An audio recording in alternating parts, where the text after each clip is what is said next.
Muito bem, a partir de agora gravando, boa noite. Segundo período de engenharia mecânica e demais engenharias contidas nesta turma. Semana passada a gente terminou aquele conteúdo sobre as noções básicas de economia. Terminamos comentando aí sobre como a gente classificaria um computador, né? E chegamos à conclusão que aquela pergunta que eu fiz não poderia ser uma pergunta cobrada em concurso e etc., porque é uma pergunta que possibilita vários tipos de resposta. Um computador, dependendo de como a gente o utilizar, ele pode ser um bem de consumo durável, um bem de consumo intermediário, um bem de capital ou de uma forma apelativa, né, como a gente mostrou o videozinho do cara do liquidificador, pode ser um bem de consumo não durável também. Muito bem, então aquelas noçõezinhas básicas de economia ficaram para trás. Agora nós vamos começar um novo conjunto de slides. Porque nós vamos estudar o capitalismo. E eu sempre digo, porque às vezes eu tenho um discurso que as pessoas falam que não, professor, você é comunista, você é de esquerda, você não sei o que e tal. Vocês podem achar que eu sou qualquer coisa, não tem problema nenhum.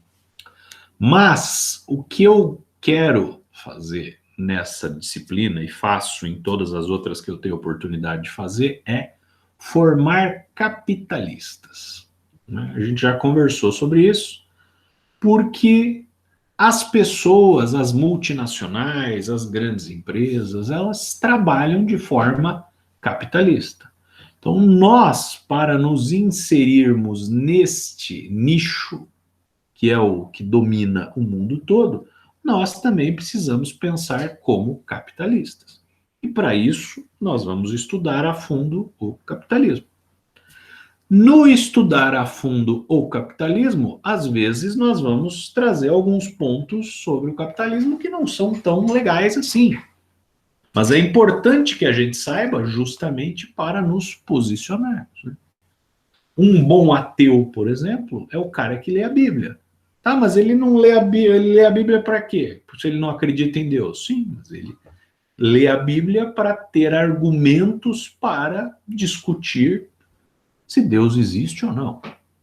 Do mesmo modo, nós somos capitalistas. Eu, por exemplo, sou capitalista, mas eu leio o Capital do Marx. Tenho todos os volumes do Capital do Marx e já li mais de uma vez. Por quê? Mas o Marx é comunista? Não. O Marx tem 10% da obra dele dedicada ao comunismo, que ele achava que seria o substituto do capitalismo. Beleza, essa aí nós não vamos tratar nesta disciplina.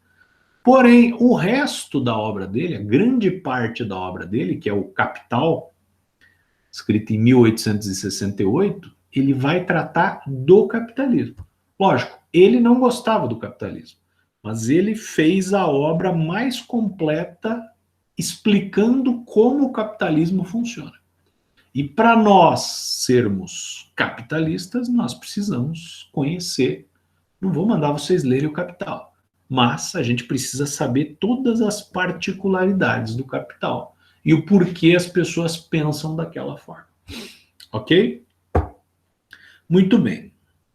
Chamar quem cita o Sowell de comunista é meio estranho, é verdade. Né? Porque o Sowell, exatamente, boa, Eric.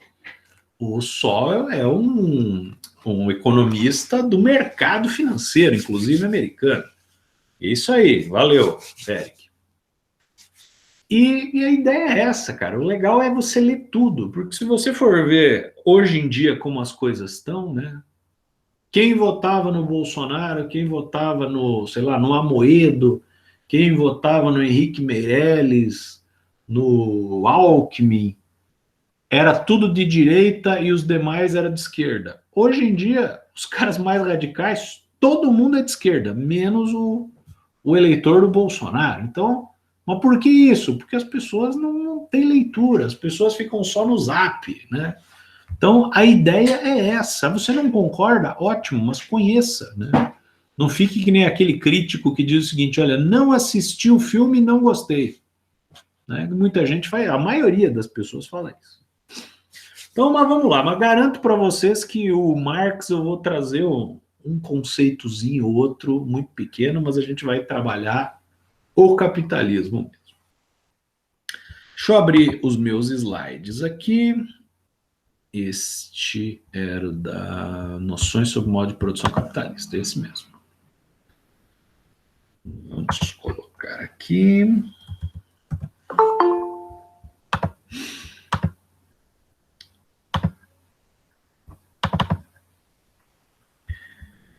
Muito bem. Vamos lá.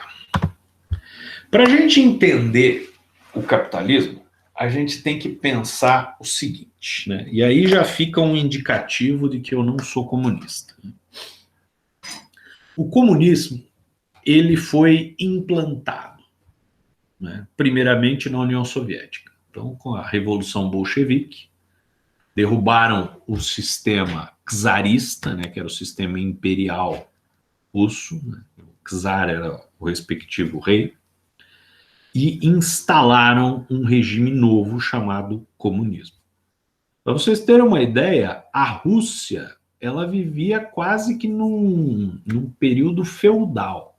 Ela não tinha passado pelo capitalismo, como tinha acontecido na Europa em geral. Tinha acontecido na Inglaterra, na França, em Portugal, na Espanha e etc. Então ela pula do feudalismo direto para o comunismo. Tudo bem.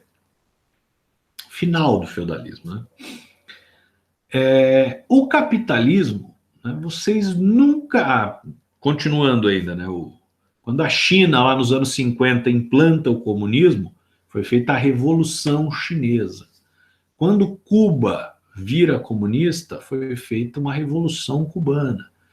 Quando o Vietnã vira comunista, o Ho Chi Minh fez uma revolução comunista. E aí vai. O comunismo, então, ele não foi uma evolução do pensamento humano até chegar a ele. O comunismo foram, né, alguns pensadores, embasados em outros pensadores, que um belo dia disseram, olha, isto é o que deve ser adotado pela humanidade. Então nós vamos fazer uma guerra para implantar isso. Então não deixa de ser um regime ditatorial, né? Porque você cria uma revolução para implantar uma ditadura. No Brasil tem aquela discussão, houve ditadura, não houve ditadura. Não vou entrar nessa, não, até vou entrar nessa discussão. Em 1964 houve uma revolução militar que derrubou o presidente, que era o João Goulart, e instalou uma ditadura no Brasil. Então foi feita uma revolução. Foi feito o que chamam de golpe, etc., mas foi feita uma ruptura com o processo democrático que estava vigente. No caso da Rússia, não havia bem estabelecido um processo democrático, mas foi feita uma ruptura, né? Na China, foi feita uma ruptura. Em Cuba, que era um país extremamente moderno, foi feita uma ruptura. Então foi feita uma guerra. Beleza. Vocês não encontrarão notícias de uma guerra para estabelecer o regime capitalista. Guerras foram firmadas para mantê-lo. Mas para estabelecer, a partir de agora, vamos fazer uma revolução e está instalado o regime capitalista. Nunca vocês vão encontrar. Por quê? Porque o regime capitalista, bom ou não, ele é uma evolução do pensamento humano. Os seres humanos, eles vão evoluindo até o ponto de que culmina no sistema capitalista. Então vamos lá. Para a gente notar essa evolução do homem, nós vamos voltar lá no período Mesolítico, mas essa volta do período Mesolítico e Neolítico vai ser bem rápida. Então, período Mesolítico, 12.000 a 9.000 anos antes de Cristo. O que o homem fazia? O homem era nômade. Ele caçava, pescava, coletava frutas, etc. Todas essas atividades predatórias. Qual que era a única preocupação do homem? Ele não queria comprar um carro, ele não queria viajar para a Europa, ele não queria conhecer os Estados Unidos. Ele queria sobreviver. Ponto. Essa era a única coisa que ele pensava, sobreviver. E atividades predatórias, né? Então, eu estou caçando os animais, a pessoa não estava preocupada se os animais iam se reproduzir de novo, se determinado animal seria extinto ou não. Não. Simplesmente caçava-se, pescava-se, coletava-se, se aquilo acabasse, ia para uma outra região procurar alimento de novo. Essa era a filosofia nômade. Tanto que muitos animais e muitas plantas, hoje os arqueólogos afirmam isso, foram exterminados nesse período, né? Eles passaram a ser extintos durante esse período. Neolítico, 9.000 a 6.000 anos antes de Cristo. O homem passa a ser sedentário. Por quê? Ele começa a perceber que, em vez de ficar procurando comida que nem um tonto, ele pode domesticar alguns animais e trazer para perto dele. Ele pode plantar algumas culturas ali no entorno onde ele mora.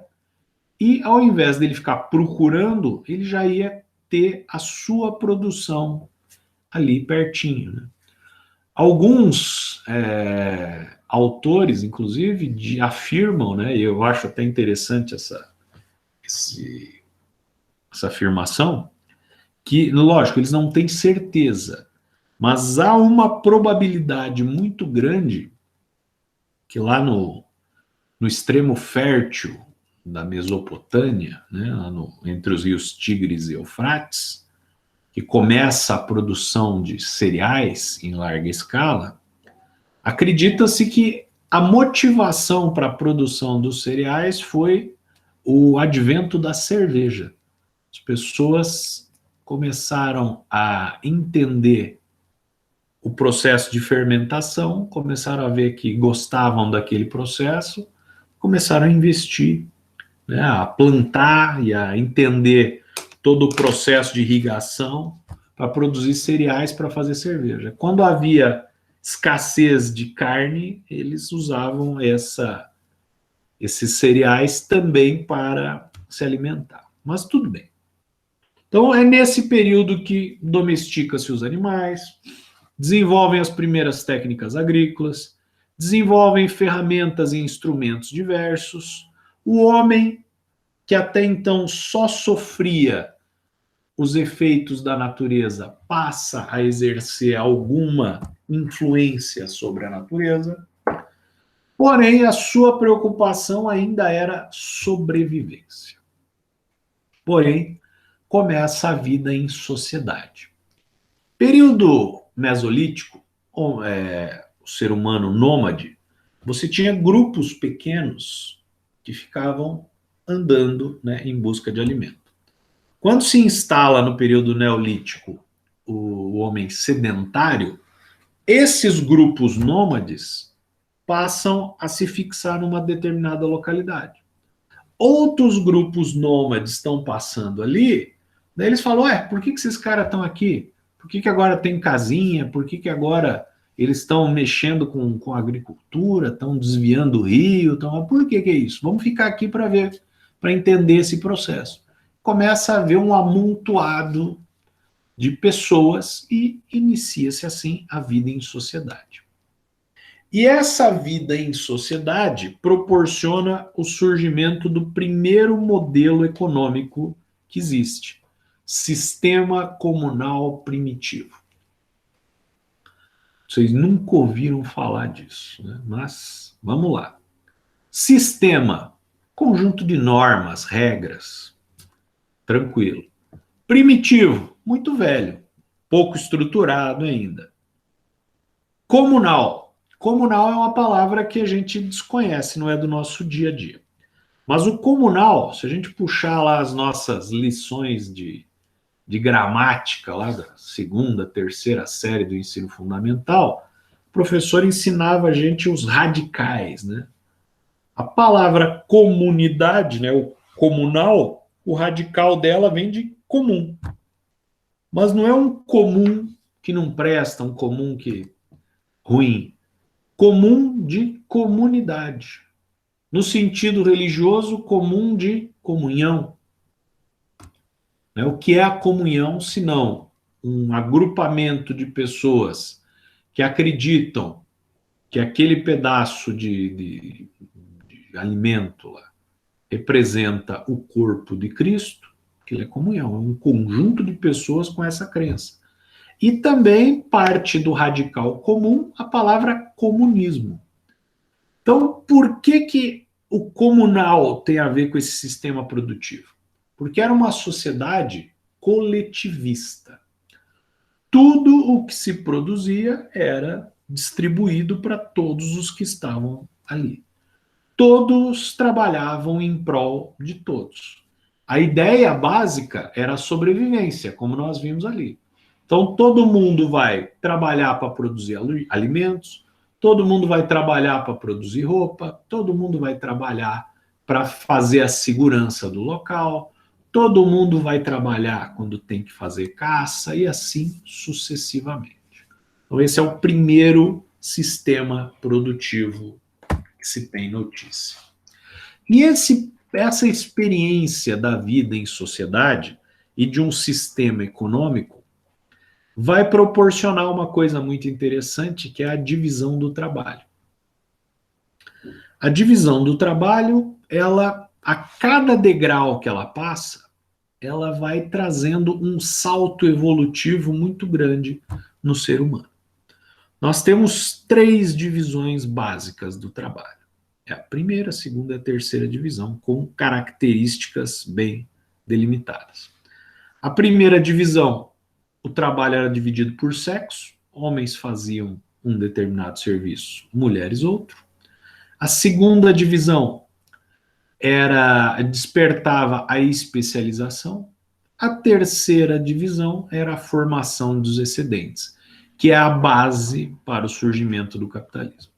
Nós vamos ver cada uma dessas divisões. Então, primeira, subsistência, que era a divisão por sexo. Segunda, especialização do trabalho. Terceira, a formação dos excedentes. Antes da gente continuar com cada movimento desses de divisão do trabalho, nós vamos escutar aqui uma fala curta do Milton Friedman, economista neoliberal, né, o pai da escola de Chicago, do nosso ministro da economia, lá, o Paulo Guedes, prêmio Nobel de Economia, se não me engano, em 1974. E o Milton Friedman, ele vai falar sobre a importância da divisão do trabalho utilizando o exemplo de um lápis. Então, ouçam-no falar aí. Look at this lead pencil. There's not a single person in the world who could make this pencil. Remarkable statement? Not at all. The wood from which it's made, for all I know, comes from a tree that was cut down in the state of Washington. To cut down that tree, it took a saw. To make the saw, it took steel. To make the steel, it took iron ore. This black center, we call it lead, but it's really graphite, compressed graphite. I'm not sure where it comes from, but I think it comes from some mines in South America. This red top up here, the eraser, bit of rubber, probably comes from Malaya, where the rubber tree isn't even native. It was imported from South America by some businessmen with the help of the British government. This brass ferrule, I haven't the slightest idea where it came from, or the yellow paint, or the paint that made the black lines, or the glue that holds it together. Literally thousands of people cooperated to make this pencil. People who don't speak the same language, who practice different religions, who might hate one another if they ever met. When you go down to the store and buy this pencil, you are in effect trading a few minutes of your time for a few seconds of the time of all those thousands of people. What brought them together and induced them to cooperate to make this pencil? There was no commissar sending out orders from some central office. It was a magic of the price system. the impersonal operation of prices that brought them together and got them to cooperate to make this pencil so that you could have it for a trifling sum. That is why the operation of the free market is so essential, not only to promote productive efficiency, but even more, to foster harmony and peace among the peoples of the world. Muito bem. Então vimos que hoje em dia a divisão do trabalho ainda é fundamental porque nenhum de nós conseguiria fazer um simples lápis. Muito bem. Então vamos lá para a primeira divisão do trabalho, que visava a subsistência. Divisão do trabalho por sexo. Homens faziam normalmente os trabalhos de maior força física, mulheres os trabalhos mais intelectualizados e delicados. Assim, parte da comunidade se dedicava ao cultivo, outros à caça, à pesca, alguns ficavam de sentinela contra ataques. Não existia o casamento. Todos moravam juntos, não haviam casais, homens e mulheres se compartilhavam para a procriação e para a diversão. Ponto. Quando os portugueses chegaram aqui no litoral do Brasil, as nossas tribos indígenas, elas estavam na primeira fase da divisão do trabalho. Tanto que se vocês pegarem os escritos do Pero Vaz de Caminha e do Cabral mesmo, ele fala que os homens e as mulheres se compartilhavam em grandes locais onde todos moravam. Muito bem, essa é a primeira divisão do trabalho. Segunda divisão do trabalho, especialização. O que isso quer dizer? Como vocês estão aí no segundo período ainda, estão novinhos aqui na faculdade, mas vocês verão essa cena acontecer. Garanto para vocês. O professor pede para fazer um trabalho em grupo. E aí vocês vão, se reúnem na casa do colega, faz pipoca e tal. No começo da faculdade é bem legal. Aí leva uma cerveja, ou leva uns refrigerantes, pipoca, faz um churrasco e etc. E faz o trabalho e tal. Só que no dia da entrega do trabalho, sempre tem um camarada que ele fala, pô, não deu para eu ir, tive uns problemas e tal, coloca aí o meu nome na lista de chamada, ou coloca meu nome no trabalho que o próximo eu faço sozinho. E aí você vai. Né? Então, e além desse camarada, vocês vão ver que tem uns caras que eles não levam jeito para fazer algumas coisas. Né? Então, por exemplo, tem um cara que ele não leva jeito para apresentar o trabalho. E ao invés de todo mundo ir apresentar, começa a se dividir, ó, faz o seguinte, ó, vocês fazem o trabalho e eu apresento. Ou você faz a introdução do trabalho, fulano faz o meio do trabalho, o outro faz a conclusão e eu apresento. Você começa a despertar interesses, você começa a despertar aptidões. Tem pessoas que levam mais jeito para fazer um serviço, outras pessoas levam mais jeito para fazer outro serviço. Então, dispensa-se aquela divisão do trabalho por sexo. Você começa a dividir o trabalho por aptidão. Exemplo, tem uma coisa que eu odeio, que é pescar. Tem um monte de gente que gosta de pescar, eu detesto. Então as pessoas, quando me chamam para ir para uma pescaria, eu não vou. Já começa por aí. Quando a pessoa insiste muito, eu vou. Mas a pessoa se arrepende tanto que ela nunca mais me chama para uma pescaria, porque eu vou ficar enchendo o saco o dia inteiro. Eu vou ficar reclamando que não tem nada para fazer. Eu vou ficar reclamando que está muito calor, ou está muito frio, que o peixe não vem, que é uma cambada de chato, e etc. Ou seja, não adianta botar o Eduardo para ir pescar, porque nós vamos morrer de fome, porque ele não vai conseguir pescar um peixe. Então o que acontece? O que o Eduardo gosta de fazer? O Eduardo cozinha, então tá bom, ele vem junto na pescaria, mas ele não chega nem perto do barco, ele fica ali cozinhando e nós vamos pescar. Beleza. O que vai acontecer com isso? Vai render. Eles vão pescar melhor. Quando eles chegarem, já tem um camarada que fez a comida, tudo certo. Então, isso é o despertar de aptidões. aumento da produção para além das necessidades da comunidade. Então imagine, né? Todo mundo fazendo tudo, né? Cada um trabalhava 14 horas por dia. E fazia coisa que não gostava, e atrapalhava os outros e tal, mas tinha que fazer. A divisão do trabalho era por sexo, eu sou homem, eu tenho que fazer tal coisa. Muito bem. A partir do momento que eu separo, não, você não vai fazer tudo, você só vai fazer aquilo ali. Beleza. Eu começo a fazer, eu gosto, eu trabalho mais feliz. E ao fazer a mesma tarefa sempre, eu vou me especializando naquela tarefa. Eu vou fazer cada vez melhor e mais rápido. E isso vai aumentar a produção. Só que vai aumentar a produção numa época que não tem por que aumentar a produção, porque não tem comércio. Então, se eu vou produzir alimentos demais, os alimentos vão para o lixo. Se eu for produzir roupas demais, as roupas vão ficar ali esperando para ser usadas porque não tem a necessidade de tanta roupa. Então, o que, que acontece? Eu começo a ter tempo livre, começo a ter tempo excedente. Eu passo a dividir o meu trabalho em duas partes. Uma parte dedicada ao trabalho que eu preciso executar em prol da sociedade e a outra parte do tempo excedente que eu tenho, que eu posso fazer qualquer coisa. Isso é o que a gente chama de ócio. O tempo sem fazer nada, o tempo pensando na vida. E isso, minha gente, faz a sociedade dar um salto evolutivo gigantesco.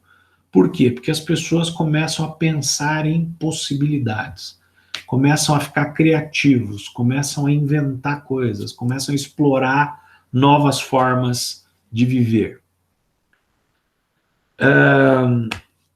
Quando você trabalha 8 horas por dia numa empresa, mais 4 horas de aula todo dia, você não tem tempo para ser criativo, você não tem tempo para pensar na vida, você não tem tempo para ter estratégias de vida mais interessantes. Vocês já devem ter ouvido aquela frase, né? Eu passo tanto tempo trabalhando para outra pessoa ganhar dinheiro que na hora que eu deveria pensar de como eu fosse ganhar dinheiro, eu não tenho tempo para isso. Basicamente é isso. A gente não tem tempo livre. E a especialização proporcionou esse tempo livre. O sujeito trabalhava 14 horas em prol da comunidade, agora ele passa a trabalhar 8. Aquelas 6 horas, 4 horas que sobraram para ele, ele começa a pensar em possibilidades.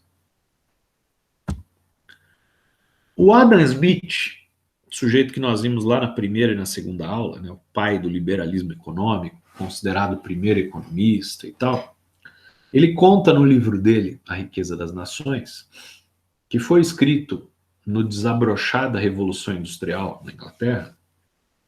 Ele conta que ele foi visitar uma fábrica de alfinetes. E ele ficou lá visitando a fábrica e anotando, né, os procedimentos todos. E ele chegou a algumas conclusões. Uma, a fábrica tinha 8 funcionários.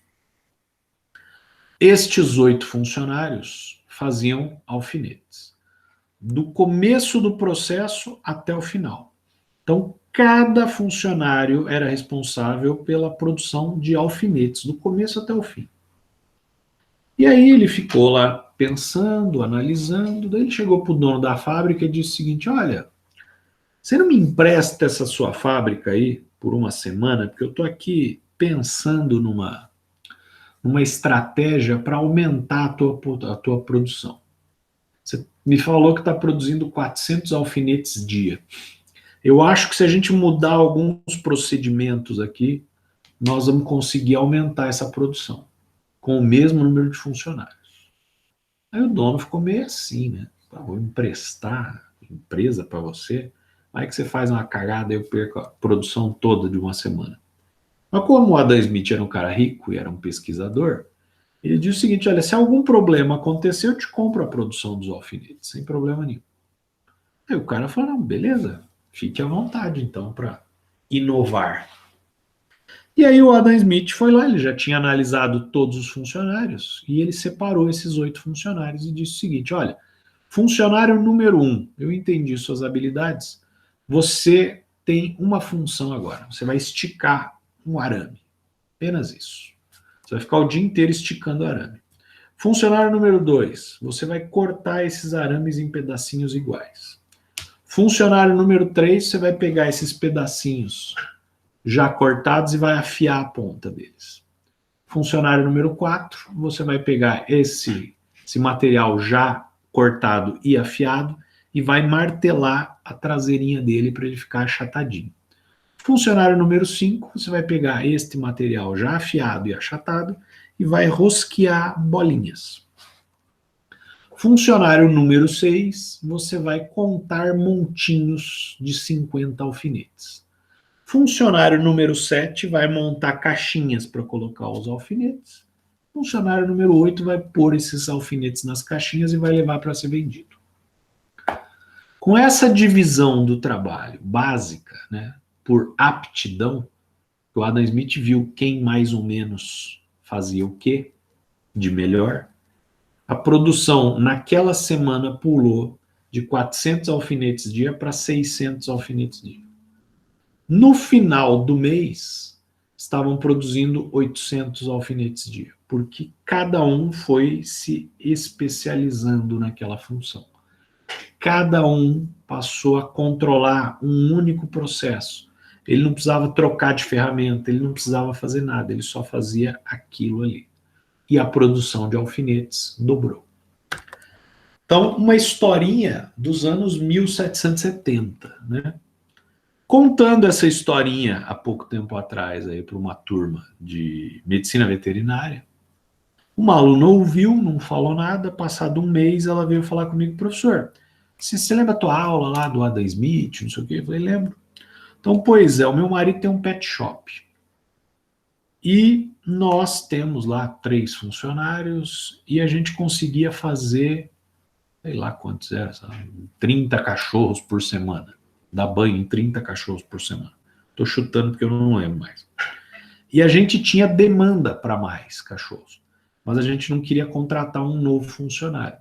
Aí eu assisti a sua aula e me baixou o espírito do Adam Smith. Eu comecei a ver o que cada um fazia. E eu separei, falei, ó, você vai fazer isso e isso, você vai fazer isso e isso, e você vai fazer isso e isso. Nós estamos hoje conseguindo aumentar a produção de 30 para 40. Então você vê, 300 anos depois, ainda funciona esse negócio. Isso é especialização. Isso é despertar de aptidões.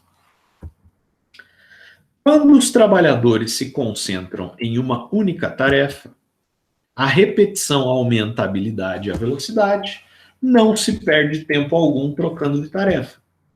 Isso aumenta a produção e reduz os custos.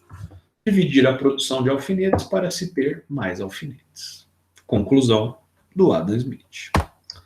Muito bem, vamos para a terceira e mais importante divisão do trabalho. Formação de excedentes. Então vamos lá. Primeiro, gerou a propriedade privada. Até então não existia propriedade privada, era propriedade coletiva. Todo mundo ocupava a terra e plantava, e colhia, desenvolvia e dividia, né? Lembrando, né? Mesmo com essas 2 primeiras divisões do trabalho, trabalhávamos no sistema comunal primitivo. Tudo era dividido por todos, né? Que é a base do comunismo primitivo. Muito bem. Por que a propriedade privada surge? Lembrando aí do colega que, se vocês não encontraram ainda, vão encontrar logo logo. O cara então fala, bota meu nome aí no trabalho porque não deu tempo de eu fazer e tal, mas na próxima eu faço sozinho. O que vai acontecer? Na próxima o cara não vai fazer sozinho e ele vai pedir para você botar o nome no trabalho. Aí você vai se encher o saco, você vai falar, não, negativo, bicho, é muito pilantra, eu não vou mais pôr teu nome no trabalho.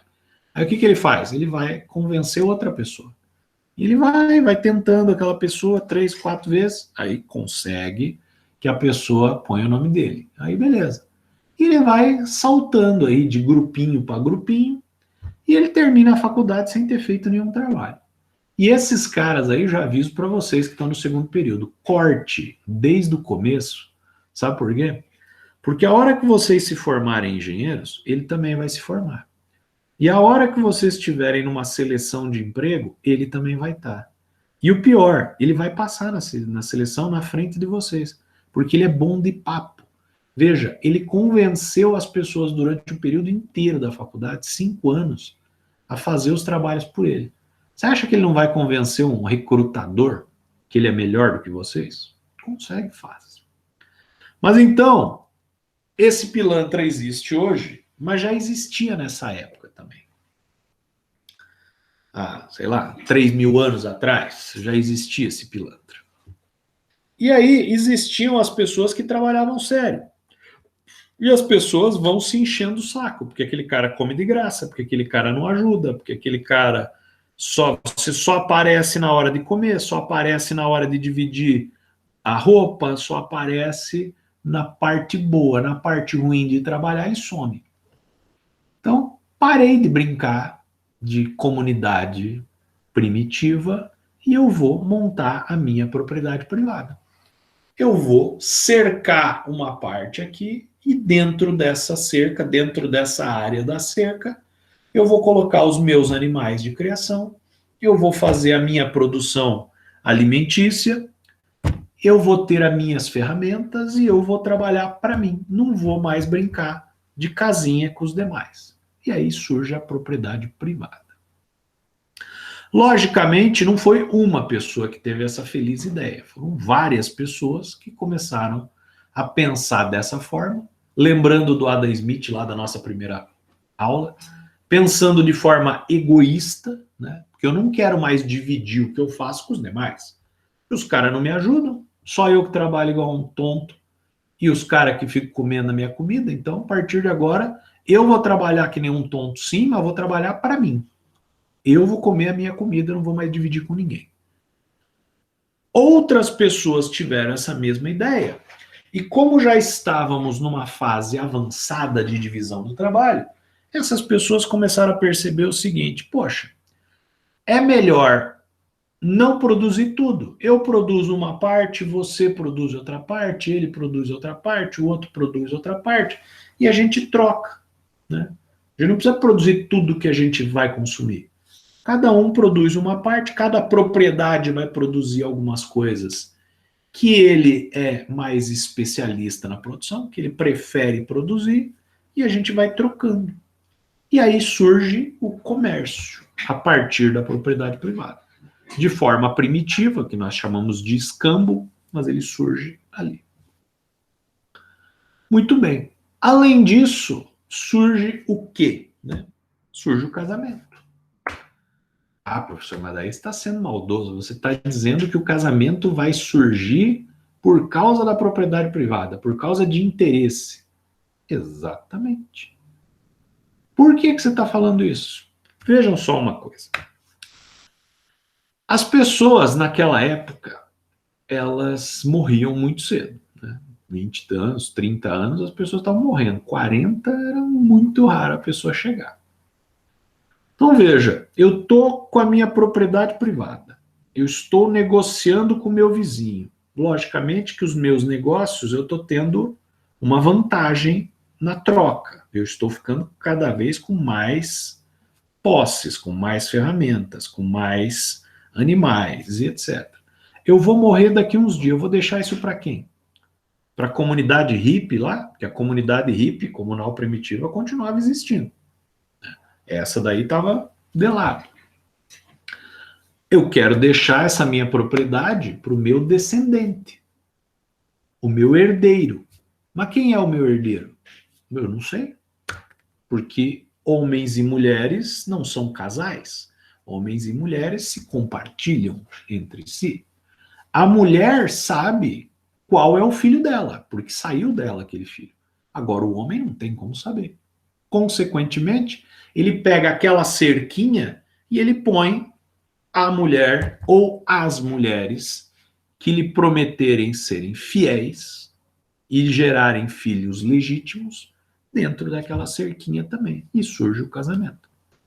Tem um ditado romano da época de Cristo que diz o seguinte, ó: a maternidade é uma certeza, a paternidade é uma hipótese. E é basicamente isso, né? Hoje em dia nós temos o teste de DNA. Na dúvida, o teste de DNA atesta a sua paternidade inquestionável. Porém, o teste de DNA tem 15 anos, aí 20 anos que é usado. Então, qual que era a maneira que o sujeito utilizava para gerar estes filhos legítimos, etc? Colocar dentro da cerquinha. E colocar dentro da cerquinha o que é? Criar casais, ou criar famílias estruturadas que não se admita a traição.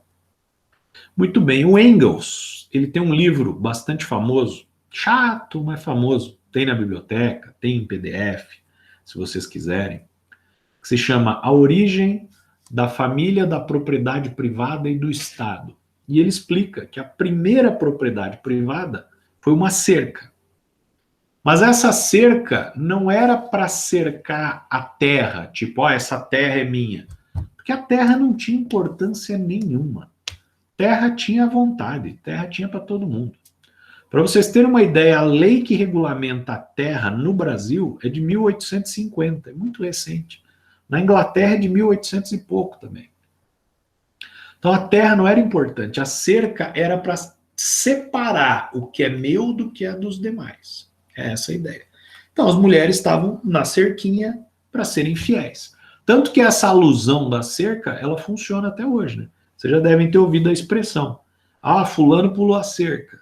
Por quê? Porque ele devia estar ali, sendo fiel à sua namorada, à sua família e etc., mas ele pulou a cerca e foi fazer outras coisas por fora. Muito bem. Se vocês pegarem uma certidão de casamento e lerem a certidão de casamento, o que está escrito lá? Bens materiais, propriedade privada. E veja, fulano casa com a ciclana sobre o regime D.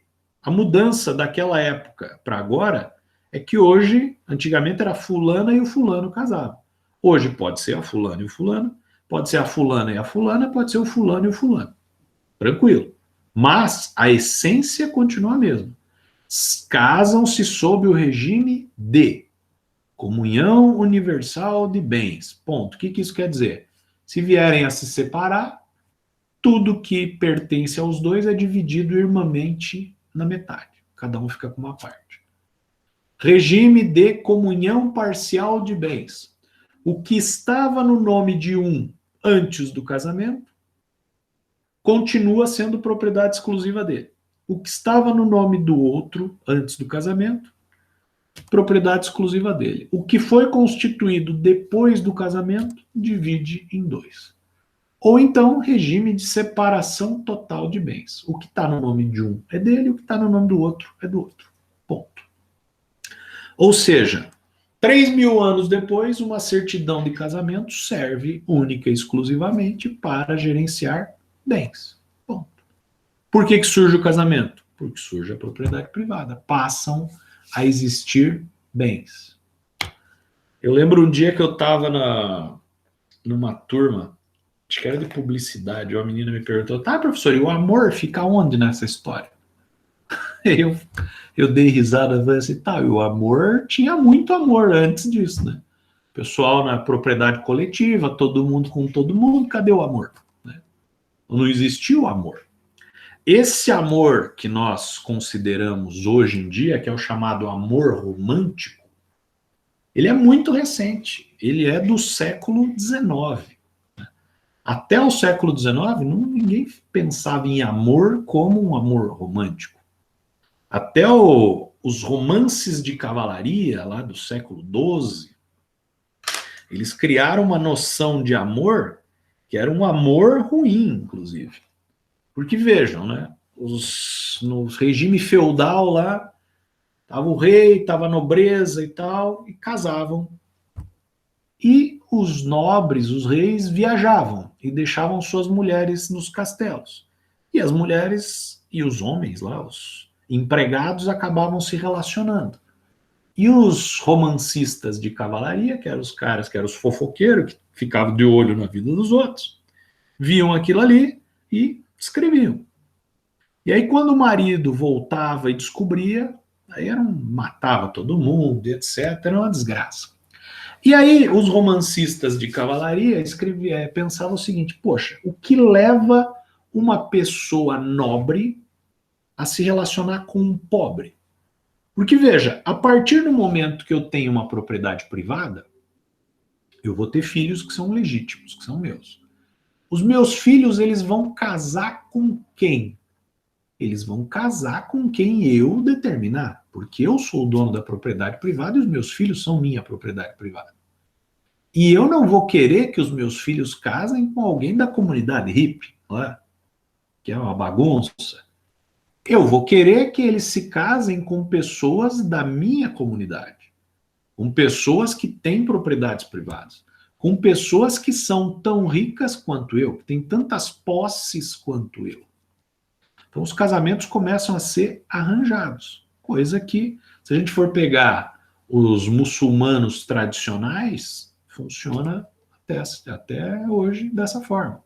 Aquelas comunidades bastante fechadas que tem nos Estados Unidos, como os Amish, funciona assim até hoje. Eles podem ter várias mulheres e eles organizam os casamentos dos seus filhos. Então não tinha o amor como a gente conhece, que é o amor romântico. E quando começa a surgir esse amor romântico? Então vejam, continuando lá com a ideia dos cavalariços, lá, os romances de cavalaria. Os romancistas, eles escreviam, então, se aquela nobre se relacionou com um pobre, é porque ela estava com algum problema, ela estava doente, ela estava enamorada. Então, o amor nessa época era algo que tinha que ser afastado, porque isso poderia desestabilizar toda uma sociedade. E o amor sempre foi diferente do amor de pai e filho, de mãe e filho. O amor entre adultos que não são familiares era mal visto, porque isso era uma doença. Que rico se casa com rico, pobre se casa com pobre. Ponto. Quando que isso vem à tona, começa a ser pensado de outra forma? Século XIX. Aí é que começam a ter visões de um amor romântico, visões que os pais não devem se interferir, não devem interferir no relacionamento dos filhos, etc. E aí a nossa visão moderna de amor. Até tem algumas pessoas que falam assim, mas e como é que Romeu e Julieta, então, foi escrito no século XVI e trata do amor romântico, né? O Leandro Carnal tem uma fala que eu acho bastante interessante. Ele faz uma leitura bem bacana, mostrando o quão romântico, no sentido moderno, é o Romeu e Julieta, né? Ele diz o seguinte, que Romeu Romeu era noivo de Rosalie. E aí eles brigam e o Romeu vai com um amigo numa festa, no domingo à noite. E ele encontra Julieta e fica apaixonado por Julieta. E ele se declara para ela, inclusive. Na segunda-feira, eles descobrem que as famílias são inimigas e eles não podem se relacionar. O que eles fazem? Na terça-feira eles se casam, têm a sua primeira noite e única. Na quarta-feira, ambos estão mortos. Ponto. Então, se essa história é o suprassumo do amor romântico ocidental, vocês aí nas curtas existências da vossa vida já amaram muito mais profundamente que o Romeu e Julieta. Prova disso é que estão todos vivos até hoje, não é? Tá, então qual que é a interpretação do Romeu e Julieta? Simples. O que o teu pai disse? Não casa. A Julieta, não case com o Romeu. Por quê? Porque você é noivo da Rosalina, a Rosalina é da nossa comunidade, é do nosso bem-querer, você vai casar com ela porque o teu pai está mandando casar. O que você fez? Desobedeceu ao pai. O que aconteceu? Se fudeu, morreram os dois. Basicamente é isso. Se você quer continuar vivo, continuar com uma sociedade justa e igualitária, ouça os seus pais. Se não, Se você for seguir o amor, olha só a merda que vai dar. Ô, professor, Vamos lá. por isso que tinha casos que falavam que muitos fugiam, né? Claro, exatamente. Professor, já vi pessoas afirmando que a Revolução Francesa foi uma revolução burguesa como um dos marcos do capitalismo. Você concorda? Sim, senhorito, Eric. Daqui a pouco nós falamos da Revolução Francesa e é realmente a Revolução Burguesa, que é outra base do capitalismo. Legal. Então vamos lá. Então o amor romântico, depois, hoje em dia, mais modernamente, as pessoas colocam que o amor do Romeu e Julieta era um amor tão puro, um amor tão profundo, que não era um amor para esta vida terrena, ele estava muito além e tal. E aí criou-se toda essa história que nós conhecemos hoje em dia do amor. Mas esse amor que nós temos hoje em dia, até o século XIX, ele não era bem visto. A propriedade privada instituiu o trabalho assalariado. Veja só que interessante, né? Nós não estamos falando de trabalho escravo ainda. Nós estamos falando de trabalho assalariado. Por que surge o trabalho assalariado? Mas não tinha dinheiro ainda. Não tinha dinheiro. Mas o trabalho assalariado pago com materiais, com ferramentas, etc. Porque a minha comunidade, a minha propriedade privada estava indo muito bem. Eu tinha família, eu tinha filhos, nós trabalhávamos a terra, tudo ia muito bem. E a comunidade coletiva, cada vez ela ficava pior, cada vez ficava para trás. Algumas pessoas da comunidade coletiva que não tinham ferramentas, não tinham animais, não tinham nada, começaram a vir atrás do proprietário e dizer o seguinte, ou dos proprietários, e dizer o seguinte: você não está precisando de ajuda aí, a gente não pode trabalhar com vocês para entender como é que é esse processo. Aí você paga para nós com ferramentas, com animais, com produção agrícola, e daqui a pouco a gente consegue criar a nossa propriedade privada também. E o dono fala o seguinte: bora, vem para cá, vamos trabalhar. E eu vou pagando para vocês. Lembrando, a partir de agora não é dividindo. Venham trabalhar comigo que a gente divide irmãmente. Não, isso era lá na outra propriedade. Nessa aqui você trabalha para mim e eu vou te pagar uma parte dessa produção como uma espécie de salário. Muito bem. Com isso, surgem as classes sociais. Ricos e pobres? Ainda não. Mas os que trabalham e os que exploram o trabalho dos que trabalham. E veja, eu sou o proprietário.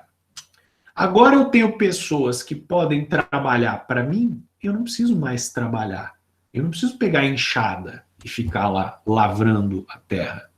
As pessoas fazem isso para mim e eu pago para elas uma parte dessa produção. Então você cria a sociedade de classes, os que trabalham produtivamente e os que trabalham improdutivamente, se apropriando do trabalho daqueles que trabalham produtivamente.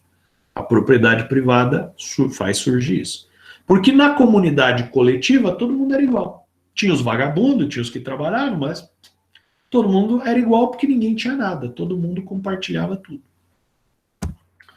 Surge a religião. Lógico, cada região vai ter a sua forma de religião, mas ela começa a surgir nesse período. Por quê? Porque algumas pessoas são mais observadoras que outras. Algumas pessoas começam a perceber que em determinadas épocas do ano chove mais, chove menos, venta mais, venta menos, faz mais sol, faz menos sol. E essas mudanças climáticas favorecem a produção de um determinado tipo de planta.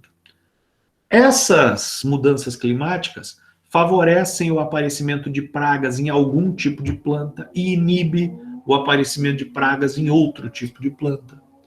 E aí essas pessoas, com este conhecimento, que é um conhecimento natural, que elas podiam atribuir o conhecimento ao Sol, à Lua, a uma entidade superior, a um extraterrestre, ou qualquer coisa do gênero, e ela descobre algumas ervas que curam algumas determinadas doenças, que às vezes estão acometendo os filhos ou o proprietário daquela área, e elas vão lá e falam o seguinte: olha, cara, tenho aí relações íntimas com seres da natureza, seres sobrenaturais, seres extraterrestres, seres divinos, etc. E eles me dizem o que é preciso ser feito para a coisa funcionar direito. Eles me dizem que remédio o teu filho precisa tomar. Eles me dizem qual que é a hora e a planta certa para se plantar, para se ter uma boa colheita. E aí o cara, dono da propriedade, fala assim, vai que o maluco aí tá falando alguma coisa que presta. Vai que ele consegue aí realmente aumentar a minha produtividade, eu vou ter mais ainda do que eu já tenho. Vamos fazer um teste aí, fica rezando aí um tempo para nós aí, vamos ver se vai funcionar. E obviamente que funcionava, né? Porque ele conhecia aquilo. E a pessoa ia lá e a propriedade cada vez ia produzindo mais. Esses caras foram os primeiros agrônomos, só que a inspiração deles era da vida de deuses, da natureza e etc. Esses caras eram os primeiros médicos com essa mesma inspiração.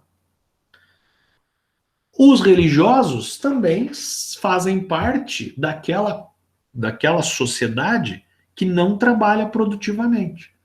Ele trabalha improdutivamente, curando doenças, rezando por uma boa colheita e etc. Aí vão surgir os exércitos. Por quê? Porque a minha propriedade está crescendo. A minha propriedade tem um monte de gente que trabalha de forma assalariada, tem um monte de gente que reza e cura as doenças, tudo funciona muito bem. E aí, quem me garante que o meu vizinho, que tem uma propriedade que lá não está tão boa quanto a minha, não vai vir querer tomar a minha propriedade? Vai querer vir me roubar? Vagabundo sempre teve. Então, o que eu vou fazer? Eu vou contratar algumas pessoas, eu vou destinar algumas pessoas para tomar conta dessa minha área, para ficar de sentinela contra ataques, para se houver algum problema aqui, eles não deixarem outras pessoas roubarem o que é meu. Os exércitos também, o que eles vão ficar fazendo? Vão ficar de vigilância, vão ficar ensaiando golpes militares, vão ficar ensaiando exercícios militares, né, não golpes militares, e também vão fazer parte da sociedade de classes improdutivas, das que não trabalham, mas que exploram o trabalho das que trabalham. Aí surgem também os primeiros intelectuais, que vai ser quem? Os religiosos, os militares e os proprietários privados. Por quê? Porque eles têm tempo de pensar. Eles têm tempo para serem criativos. Eles têm tempo para desenvolver a escrita. Se a gente for analisar, consultar historicamente, quais são os livros mais antigos que se tem notícia? Livros religiosos, o livro dos mortos, por exemplo, o egípcio, 5.000 anos antes de Cristo. Tratados militares, como, por exemplo, a Arte da Guerra, do Sun Tzu, 3.000 anos antes de Cristo. Então, nós temos o surgimento dessa turma. Beleza. Aí, tem um problema. Porque, veja, a minha propriedade está tão estruturada, já tem um monte de gente para rezar, já tem um monte de exército lá para tomar conta dela. Mas ninguém me ataca.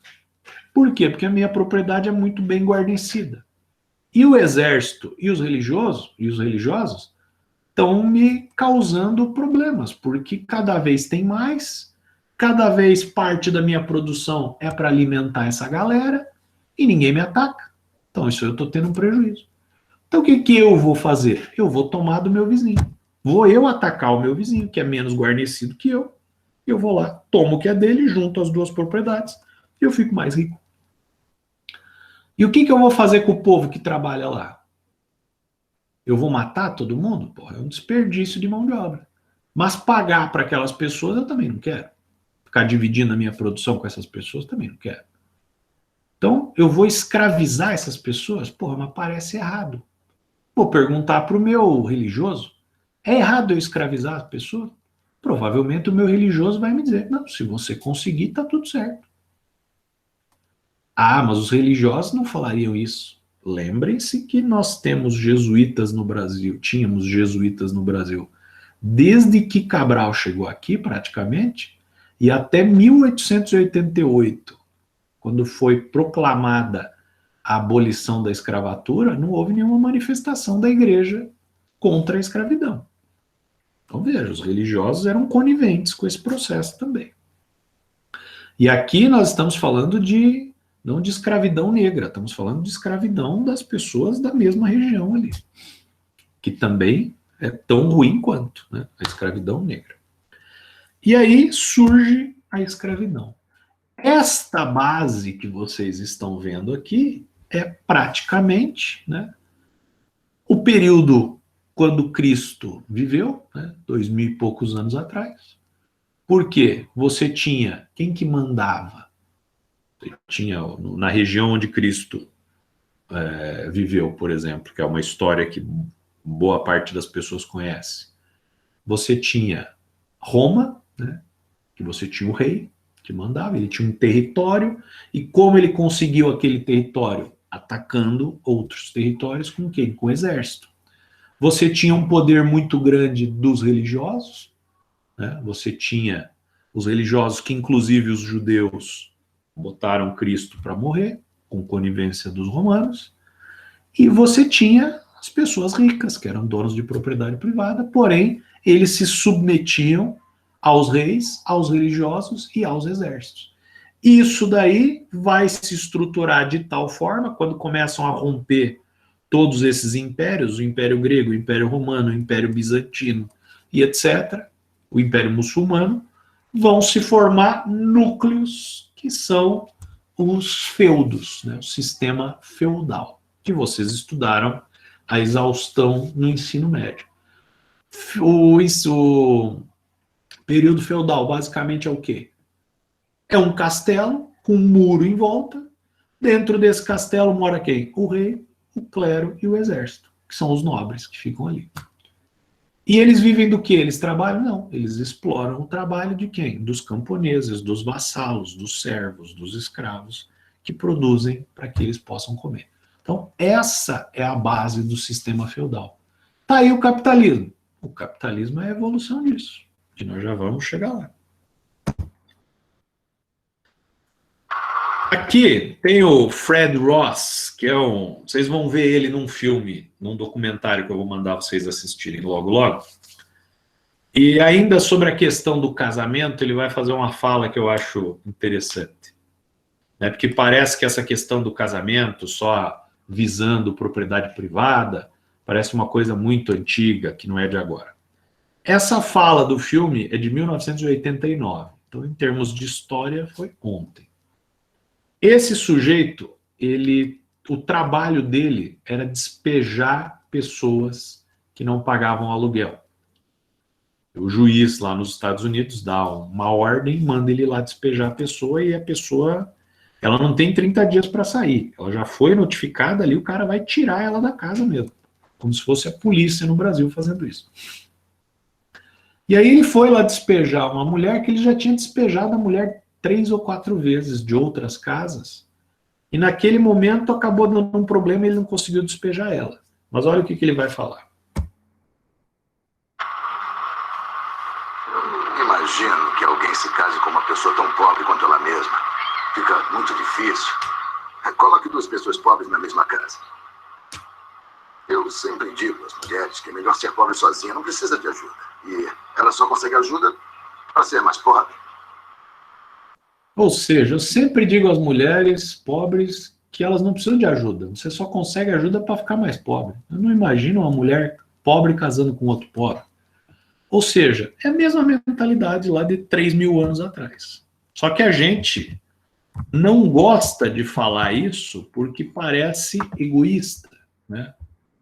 Mas, lembrando do Adam Smith aí, o capitalismo é um sistema baseado no egoísmo.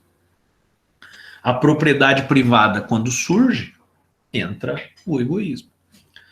Eu gosto dessa frase aqui do Aldous Huxley, que é de um livro dos anos 50, chamado Admirável Mundo Novo. Ele diz o seguinte: a ditadura perfeita terá as aparências de uma democracia. Uma prisão sem muros, na qual os prisioneiros não sonharão sequer com a fuga. Um sistema de escravatura onde, graças ao consumo e divertimento, os escravos terão amor à sua escravidão. Então vejam a nossa situação, né? Hoje em dia, por causa do Covid, tem muita gente que está desempregada, tem muita gente que não está passando dificuldades aí para comer e etc. Mas vamos pensar aí, ano passado, que não tinha o Covid, né? 2019. O que acontecia, né? As pessoas trabalhavam 10 horas, 12 horas por dia, tinham 2, 3 empregos. Por quê? Porque elas precisavam comprar coisas, porque elas precisavam de um celular novo, porque elas precisavam de uma TV nova, porque elas precisavam de não sei o quê. A pessoa trabalhava 12 horas, 13 horas por dia. Então, isso é um trabalho parecido com a escravidão. Porque no período escravista que as pessoas trabalhavam essa quantidade de horas. Mas as pessoas não se revoltam com isso. As pessoas não ficam horrorizadas com isso. Por quê? Porque elas têm amor à sua escravidão, porque elas vão trabalhar mais para poder comprar um iPhone. Elas vão trabalhar mais para poder comprar uma TV de 50 polegadas. Elas vão trabalhar mais para não ter tempo livre nenhum para pensar em alternativas que elas poderiam trabalhar menos, ganhando a mesma coisa e desenvolvendo outras atividades que lhe rendessem mais satisfação pessoal ou coisa parecida. Então, o Aldous Huxley, já há 70 anos atrás, ele tinha uma visão muito moderna da nossa sociedade de hoje. Função do trabalho, a partir de agora, né? Então, vejam, antes, quando a gente estava vendo as primeiras divisões do trabalho e tal, a gente falou o seguinte, né? Que o trabalhador, tanto na primeira divisão do trabalho quanto na segunda, e mesmo antes, né? No período neolítico, período mesolítico, primeira e segunda divisão do trabalho, que ele já estava vivendo em sociedade, qual que era a preocupação dele? Sobreviver, mais nada, né? Nem casado ele era, né? Não tinha preocupação nenhuma, era sobreviver. Aí, o que acontece? Não importa se você é um escravo, trabalhador feudal ou trabalhador assalariado. A partir do momento que você tem a constituição da propriedade privada, você não pode só se preocupar com a sua sobrevivência. Você precisa se preocupar com a sua sobrevivência, ou seja, você tem que gerar produto para a sua alimentação, porém você tem que gerar um excedente. Esse excedente não vai ser distribuído, esse excedente vai ficar com alguém que é o produtor, que é o dono da propriedade privada. Então, agora você está preocupado com a sua sobrevivência, que vai vir do seu salário, que vai vir da parte destinada a você comer, mas você já sabe que você tem que gerar um excedente. Porque o dono da propriedade privada fica com esse excedente. Que modernamente nós chamamos isso de lucro, né? Mas daí já estamos falando de capitalismo. Até aqui a gente está ainda no meio termo. Estamos aí no regime feudal e tal. Muito bem. Mercantilismo. Aí eu vou entrar naquela questão que o Eric falou agora há pouco, que é da Revolução Francesa e tal. Basicamente, o que acontece, né? Quando houve a dissolução lá do mundo romano, bizantino e etc., a sociedade do Império, né, bizantino e tal, foram sendo constituídos feudos. Então, por exemplo, a Itália. A Itália virou a Itália como nós conhecemos com o Tratado de Westfália em 1600 e alguma coisa. Porque antes era a região de Florença, a região de Roma, a região de Veneza, a região de não sei o quê. Cada região dessa era um feudo. Cada região dessa tinha um rei, tinha um clero, tinha um grupo de pessoas que eram o exército e etc. Isso era o regime feudal. Muito bem. E cada nação, o regime feudal, ele não acabou de uma hora para outra. Tipo, ó, a partir de hoje está decretado o fim do regime feudal. Não. O regime feudal foi sendo desestruturado conforme estes feudos se uniam sob o regime de um único rei, que ia concentrando estes feudos, e aí você pulava quase que do feudalismo para uma monarquia, num Estado constitutivo, né? Os tratados de Westfália fizeram isso na Europa, começaram a juntar esses feudos nos Estados-nação como nós conhecemos hoje em dia. Muito bem, a França tinha lá o seu rei, o Luís XVI, né?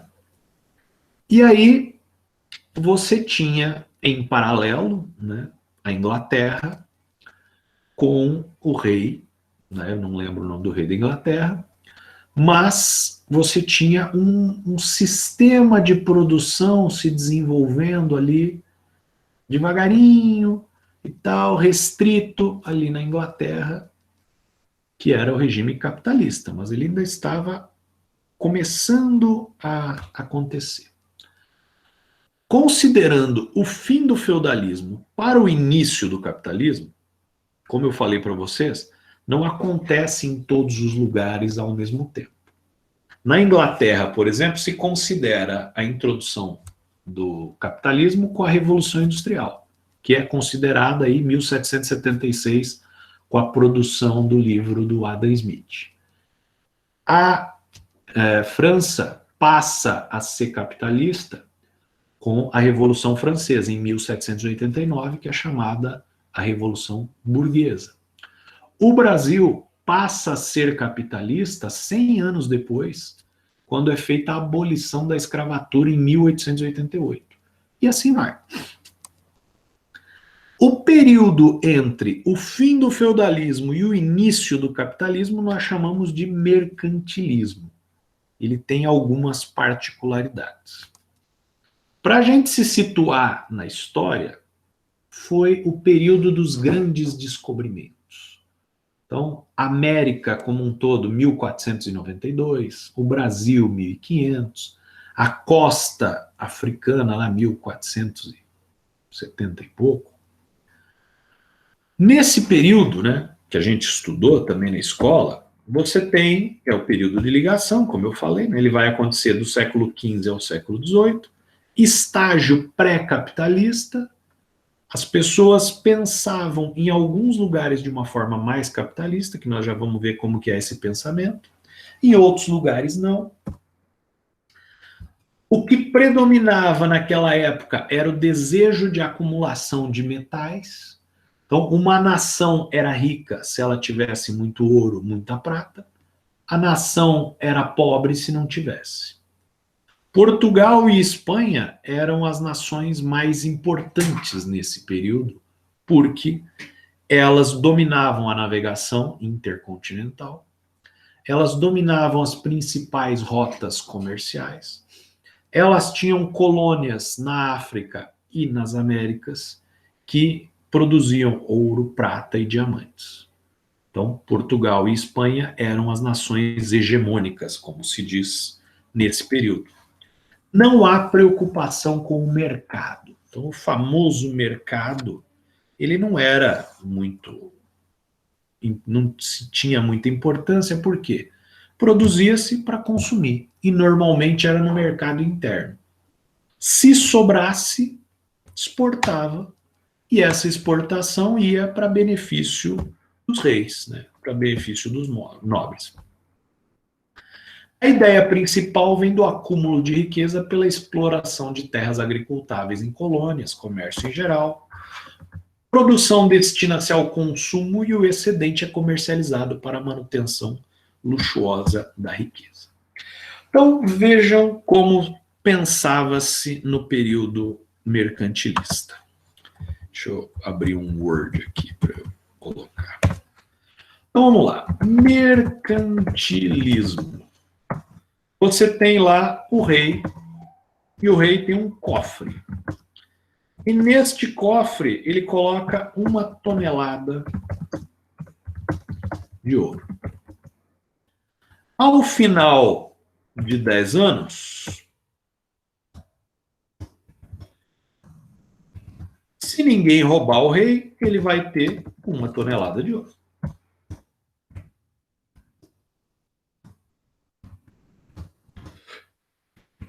Muito bem. Capitalismo. O sujeito pega essa 1 tonelada de ouro e monta uma indústria. Professor, Olha não lá. tá compartilhando a tela. Estão Ô, falando aqui no chat. Boa, desculpa. Verdade, brigadinho. É que esse troço aqui, quando a gente tá no Meet, você muda de tela, você não enxerga nada. Né? Nem o chatzinho ali. Mas é isso aí, vou me avisando. Então, voltando aqui. Então, mercantilismo, tá aqui. O rei tem um cofre lá, 1 tonelada de ouro. 10 anos depois, continua com 1 tonelada de ouro. Se ele não gastar e se ninguém roubar, é dele. Capitalismo. Você pega essa 1 tonelada de ouro e monta uma indústria. A indústria vai produzir produtos. Estes produtos vão ter um custo de produção. Você vai vender estes produtos. E você vai vender por um preço de venda que é maior que o custo. Isso vai gerar uma sobra. Então, veja, eu produzi este copo. Ele custou R$5. É o custo de produção dele. Então, é o meu produto, custa 5. Eu vou vender ele. Só que eu vou vender por um preço de venda que vai ser maior que o meu custo. Eu vou vender por 10. Sobrou 5. Então, ao vender por um preço maior do que custou para eu produzir, eu vou ter uma sobra que nós chamamos de lucro. Este lucro, eu vou fazer duas coisas com ele. Uma parte eu gasto, mas a outra parte eu reinvisto na minha indústria. A minha indústria vai ficar maior, eu vou produzir mais, o meu custo de produção por causa da especialização vai ficar cada vez mais barato, eu vou vender mais, comparativamente eu vou lucrar mais. Quando eu lucrar mais, no ano seguinte eu vou reinvestir novamente parte desses lucros na indústria, que vai ficar maior, vai produzir mais, vai vender mais, que eu vou reintroduzir o lucro nela, que vai ficar maior e etc. No final de 10 anos, aquela 1 tonelada de ouro que eu usei para montar a minha indústria virou 200 toneladas de ouro. Isso é o chamado processo de acumulação capitalista. O reinvestimento do lucro no processo produtivo vai baratear o custo de produção, vai potencializar mais vendas, vai deixar a tua empresa maior, mais robusta, mais efetiva e você vai ganhar da concorrência. E aí, olha que interessante. Como o capitalismo não é implementado em todos os lugares ao mesmo tempo, Portugal e Espanha estão mandando. Eles têm ouro, eles têm produção, eles exportam, mas eles não têm esse pensamento capitalista. O negócio deles é acumular. A Inglaterra está ali quietinha do lado, produzindo dessa forma, capitalista, reinventando, etc. E aí você chega num nível que você tem Portugal e Espanha que são ricos, a Inglaterra é operária. Mas ela produz uma coisa que todo mundo quer, que são produtos manufaturados, produtos industrializados. A dinheiro, a época de hoje, Portugal e Espanha produzem soja. E eles ficam ricos produzindo soja. Eles vendem, eles têm muita soja, eles produzem. Ou produzem ouro, que seja. Portugal e Espanha produzem ouro. Só que ouro é difícil produzir. Ouro produz pouco. Mas eles são ricos porque produzem ouro. A Inglaterra produz iPhone. Porra, todo mundo quer um iPhone. Então o que acontece? A Inglaterra manda o iPhone para Portugal e Espanha. Ela exporta os seus produtos manufaturados para lá. Portugal e Espanha pagam por essa exportação. Com o quê? Com o ouro e prata que elas têm. E aí o que acontece? Cada vez mais vão produtos industrializados para a Inglaterra, para Portugal e Espanha, e cada vez mais Portugal e Espanha mandam ouro para a Inglaterra, que ela faz o quê? Vai criando mais indústrias. Vai aumentando a potência dessas indústrias. Vai criando um regime capitalista, vai criando uma estrutura toda de comando interessante. Até que chega um ponto, e como a gente viu lá na nossa primeira aula, os nossos recursos são escassos. Ouro e prata acabam.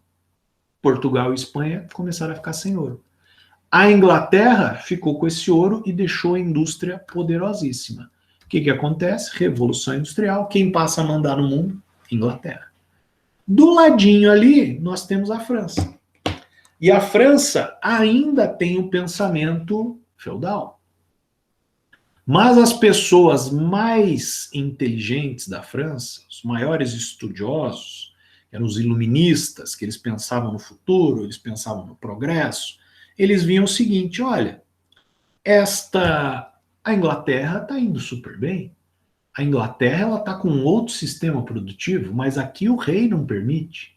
Além do que, o rei francês, ele vivia num luxo muito grande e a população vivia numa pobreza extrema, na sua grande maioria. E você tinha a figura do comerciante. O comerciante, ele tinha as suas barraquinhas que ele fazia o comércio dele. Essas barraquinhas eram chamadas de burgos. E, consequentemente, o dono do burgo era um burguês, que era o feirante, era o cara que comercializava, que pegava produtos de uma região para outra e vendia. Estes comerciantes também eram muito esculhambados pelo rei, por dois motivos. Um, porque eles pagavam muitos impostos, e dois, porque eles eram, de certa forma, ricos, mas não tinham prestígio nenhum.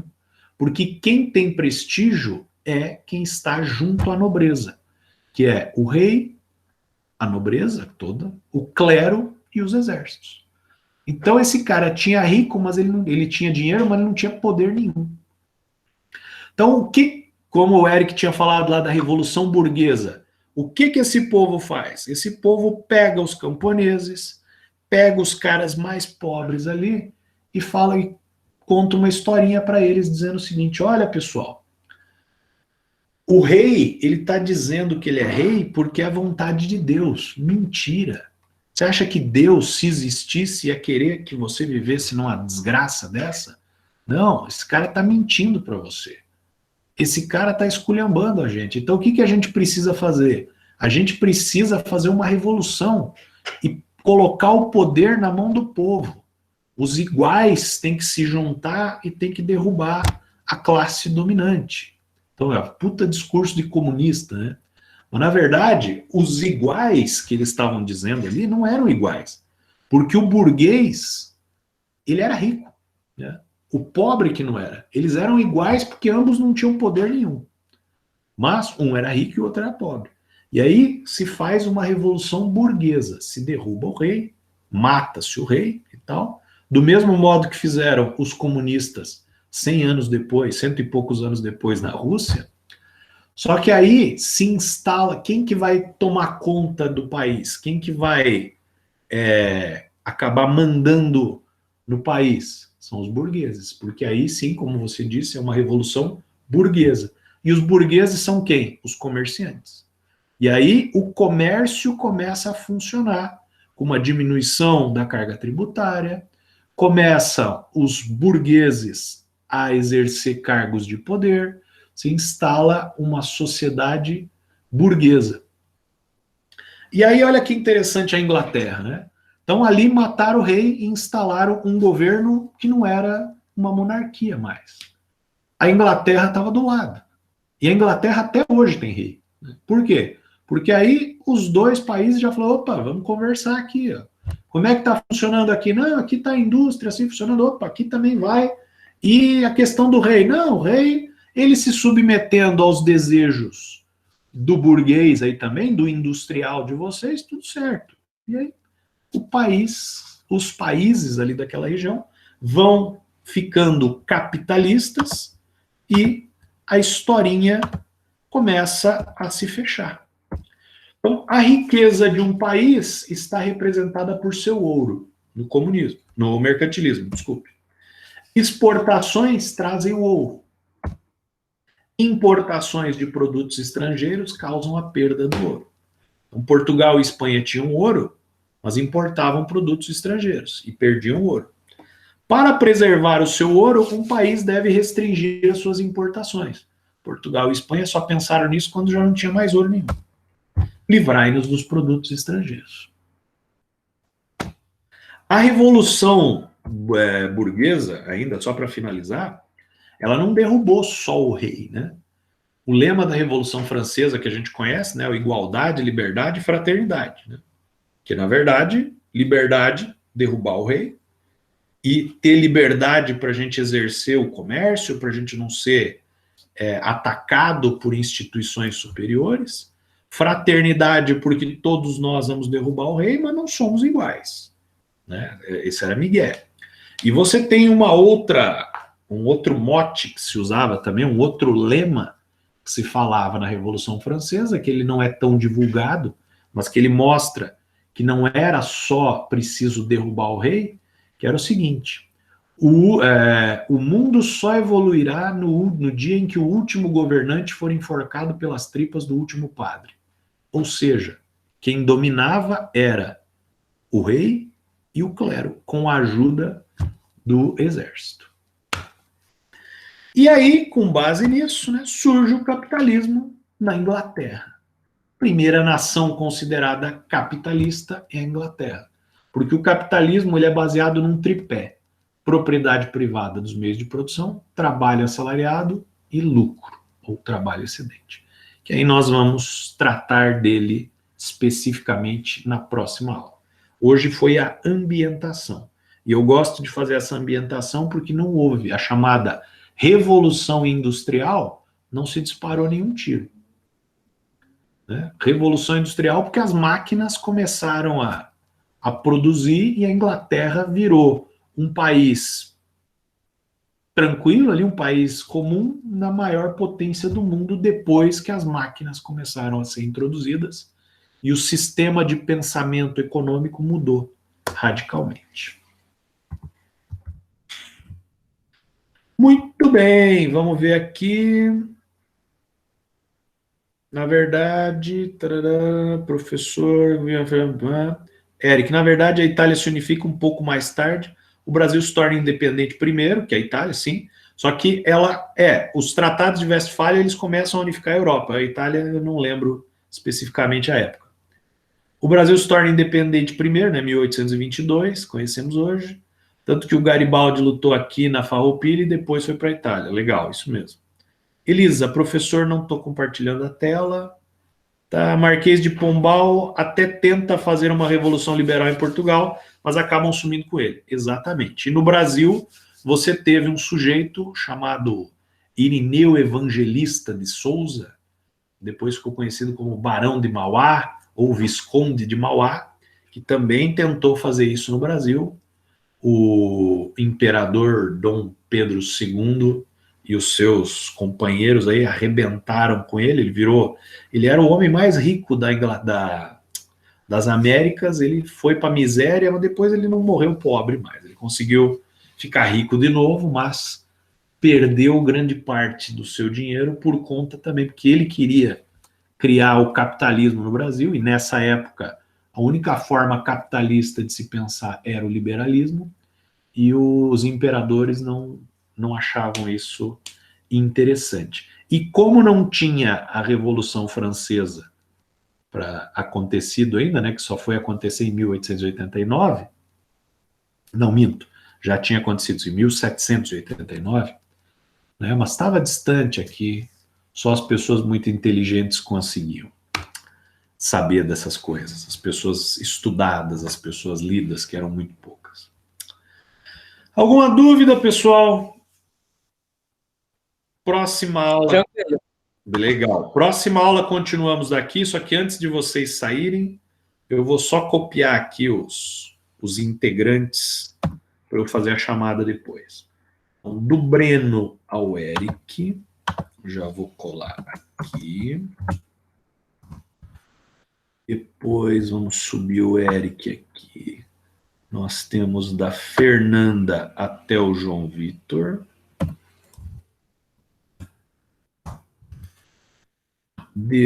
Depois do José até o Pablo. E por fim, o Rosmond e o Vinícius. Fechou, minha gente. Então, bom fim de semana. Se cuidem aí. Semana que vem estamos de volta. Um abraço. Boa noite. Boa noite, Lucas, Pablo, Matheus, Lauri, Eric, Laura, Rosemond, Carlos, Vitor, Cláudio, Gabriel, Felipe, Gabriel, Sandri, Franklin,